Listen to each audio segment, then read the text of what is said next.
Chers amis, bonjour. Nous sommes le dimanche 18 décembre 2022. Il est presque 10 heures. Quelques news de l'Arménie, de l'Artsakh et de la diaspora arménienne. Nos yeux sont rivés donc une nouvelle fois vers l'Artsakh, qui est dans un blocus total routier. La seule route qui mène de l'Artsakh à l'Arménie et vice-versa.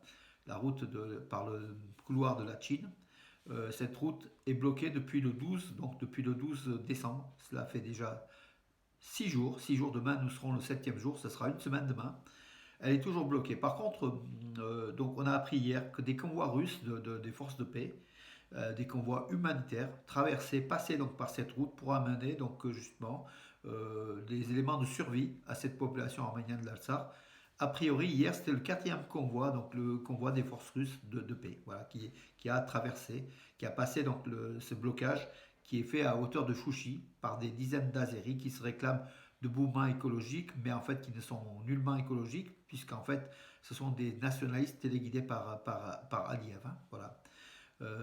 Donc ça veut dire aussi que l'Artsakh est coupé du monde, mais avec quelques gouttes de survie qui arrivent au compte-gouttes.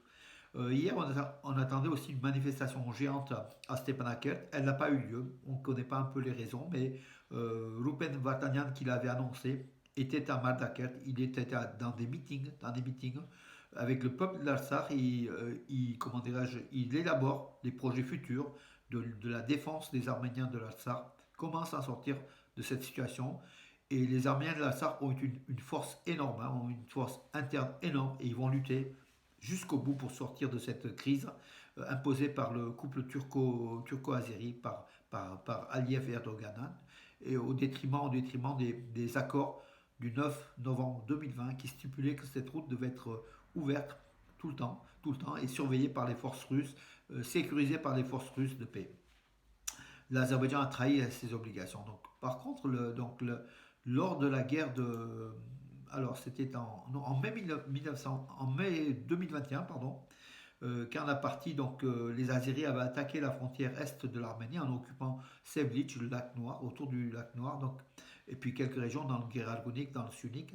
Euh, donc, quelques militaires du commandement arménien n'ont pas rempli leurs obligations.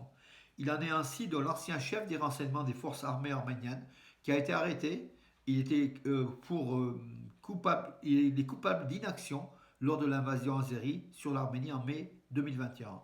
Donc il s'appelle Araïk Haroutunian.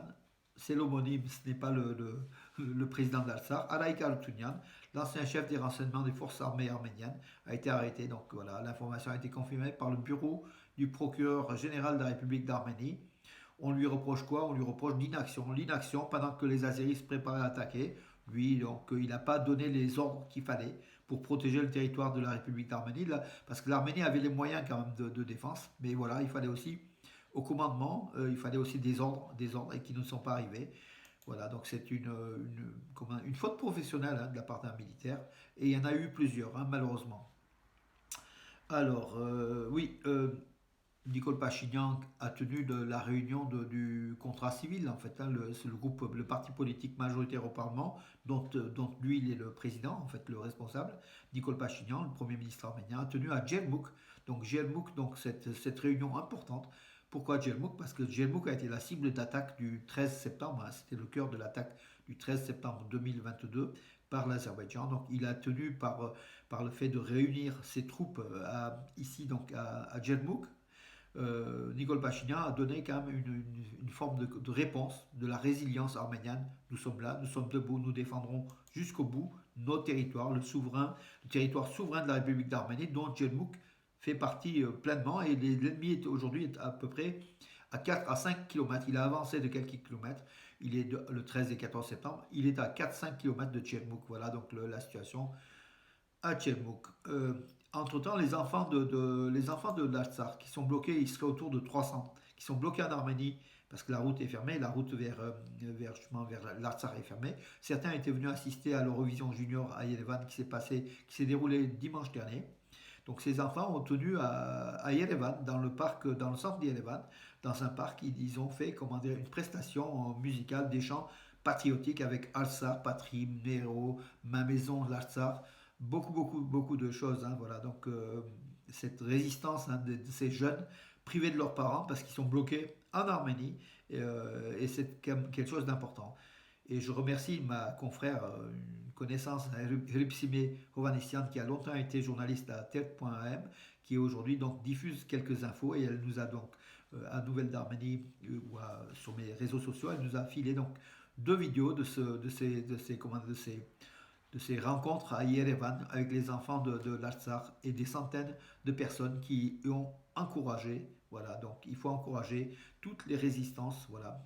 Ardak Beglarian, le conseiller au ministre d'État de l'Artsakh, tient à Yerevan comment une manifestation depuis 3 jours pour exiger de l'ONU, donc et le Conseil de sécurité, d'agir rapidement, et puis les diplomaties occidentales également, hein, d'agir pour le peuple de l'Artsakh, pour les enfants de l'Artsakh. Des médecins arméniens ont aussi manifesté en fait, hein, donc pour justement ce qui peut sembler une catastrophe humanitaire prochaine si ça continue longtemps, puisqu'on commence à manquer de quelques médicaments à Stepanakert et ailleurs, avec des cas de malades graves qui doivent être amenés donc à Yerevan mais qui ne peuvent pas, qui sont bloqués donc à Stepanakert et leur vie est en danger. Voilà, donc ça se mobilise. Et puis, je vais vous terminer. Attendez, je vais voir s'il n'y a pas une. Oui, les Américains, donc une nouvelle fois, donc, ont condamné Bakou. Le Congrès, donc les membres du Congrès demandent à l'administration Biden d'imposer des sanctions contre l'Azerbaïdjan. Voilà. Et puis le département d'État américain, donc le ministère des Affaires étrangères hein, des États-Unis, a affirmé que la fermeture du corridor de la Chine a des répercussions sur les habitants, sur la vie des habitants. Bien sûr, bien sûr. Voilà. Les pressions sont faites. Hein, voilà, beaucoup d'organismes internationaux bougent quand même malgré tout. Ce n'est pas l'indifférence de la guerre de 44 jours en Artsakh. Ça bouge un peu mieux. Les États-Unis bougent envers l'Arménie. Hein, et on l'a vu déjà depuis quelques mois hein, avec un réchauffement réel des relations entre Washington et Yerevan. Moscou bouge, fait en fait, puisque ses soldats sur place agissent. Hein, il ne faut quand même pas non plus nier cela. Et puis on verra, mes amis, je pense que les négociations vont aboutir. Moi, je suis convaincu que l'impasse, on va sortir de cette impasse et que les Azeris vont devoir être obligés d'ouvrir cette route imposée bien sûr par la Russie et puis par des sanctions internationales peut-être à venir. Hein. De toute façon, Aliyev a vu que le monde réagissait, le monde n'était pas indifférent au sort des quelques 120 000 habitants, citoyens de l'Artsakh, que le pantouраnisme turco-azéri veut étouffer pour en finir avec les Arméniens en Artsakh, mais il a aussi vu que le monde bouge. Et le monde bouge grâce aussi à nous, mes amis, la diaspora arménienne qui est forte, qui est très forte. Et puis nos amis, beaucoup d'amis hein, qui ont réagi, hein, donc qui réagissent, et qui doivent encore réagir, mes amis. On doit les inciter à les faire réagir davantage. On réagit 1000 fois plus pour l'Ukraine que pour l'Arménie, hein, alors qu'il y va de la vie d'enfants, de vieillards, de personnes âgées, puis des familles entières qui sont bloquées, qui sont aussi dans l'angoisse. Hier, j'avais en communication une personne depuis Stepanakert.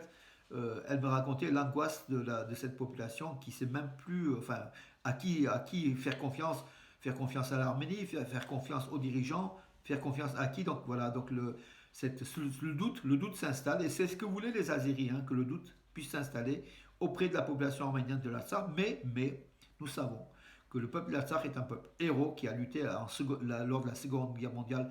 Dans la liste des héros, vous avez beaucoup d'Arméniens de l'Artsakh, ce sont des combattants, et debout, ils vont gagner, nos amis de l'Artsakh, avec notre soutien total et entier. Voilà donc mes amis. Et puis pour en finir, pour rigoler, avant mes amis, vive la France, nous sommes bien sûr français. France-Argentine, l'Argentine, il y a 200 000 Arméniens, est un peuple très très proche des Arméniens. Buenos Aires est une capitale très très proche d'Erevan, hein, on le sait, voilà, on est amis avec l'Argentine. L'Argentine est un des amis enfin, que l'on peut compter. La France, l'Argentine, pour nous, c'est vraiment des pays très amis. En tout cas, par contre, on est français, hein, donc aujourd'hui, on sera pour la France, pour le tricolore. Vive la France, mes amis. Nous sommes fiers d'être français, nous sommes en France, d'origine arménienne. On est arménien en France, de France, voilà, donc France-Argentine. Notre cœur, vous savez de quel côté il va. Bon, navré Messi, même si on apprécie tes talents. Aujourd'hui, c'est la France qui va gagner, on espère. Voilà. Et puis, mes amis, je vais vous finir avec la rigolade du jour. La rigolade du jour. Vous savez que dans ces manifestants donc, qui bloquent la route entre Stepanakert et Goris, entre l'Arménie et l'Artsakh, ces dizaines de manifestants qui sont téléguidés par Aliyev. Hein, ils se réclament de mouvements écologiques, mais en fait, ils ne sont pas du tout écolos, puisque on a vu dans les images, beaucoup de femmes portaient des manteaux de fourrure, en fourrure, des manteaux de fourrure. Donc du coup, dans ces écolos, vous savez, les écolos qui ont l'animal, la peau de l'animal sur leur dos, ça passe pas bien. C'est pas écolo. Voilà, bien sûr. Sont des nationalistes téléguidés hein, par Bakou, ça c'est certain. Et justement, l'une de ces femmes qui était filmée, elle s'appelle, je vais vous donner son nom, parce elle croit qu'elle est devenue célèbre, mais en fait elle est ridicule. Le ridicule ne tue pas. Elle s'appelle Tahira Mamadova. Tahira Mamadova, elle se réclame d'une fondation, mais anti-arménienne, hein, pour l'Artsar, mais anti-arménienne bien sûr à fond. Et elle, lors de qu'elle elle tenait un discours micro à la main, donc avec ces dizaines de manifestants près de Chouchi, qui bloquent la route donc entre l'Arménie et l'Alsace. Et lors de ces chemins micro à main, elle a une colombe dans les mains. Il y a eu d'autres colombes, hein, d'autres personnes qui tenaient des colombes. Et à la fin du discours, elle a voulu faire envoler la colombe. La pauvre colombe, elle était morte, écrasée dans ses mains. Voilà comment dirais-je, ça montre le côté mauvais de ces Azéris anti-arméniens, il faut quand même le dire. Elle a écrasé dans ses mains une colombe, la colombe de la paix, qui devait s'envoler, eh bien, elle est restée dans ses mains. Elle a dit après que son aile était cassée, que ça a été réparé. Enfin bon, on n'a pas eu d'image en fait. Elle a menti. Cette pseudo-écolo a écrasé une colombe dans ses mains, la colombe de la paix. C'est un symbole fort de l'Azerbaïdjan, de ce que l'Azerbaïdjan veut faire avec le peuple arménien, écraser, comme cette dame a écrasé donc cette colombe dans ses mains, avec manteau de fourrure bien sûr, et qui se dit écolo. Donc voilà. C'est quand même assez rigolo, voilà. Elle est fière d'avoir été connue dans toute l'Europe parce que la vidéo a circulé. C'est ce qu'elle dit, hein, Tahira Mamidova, mais avec un peu de, comment dirais-je, elle devrait avoir un peu plus de, comment dirais-je, d'intelligence pour dire que ce qu'elle a fait. Ce n'est pas bien pour le monde animal. C'est pas une très très bonne image du monde écolo. Et vraiment, c'est une mauvaise, tout simplement, qu'elle rentre chez elle. Et chez elle, c'est pas Chouchi, c'est celui de Bakou ou ailleurs, parce que Chouchi est une capitale arménienne, mes amis. Voilà. Euh, ça montre ces images. Enfin, il y a des images qui restent beaucoup plus que 10 000 articles.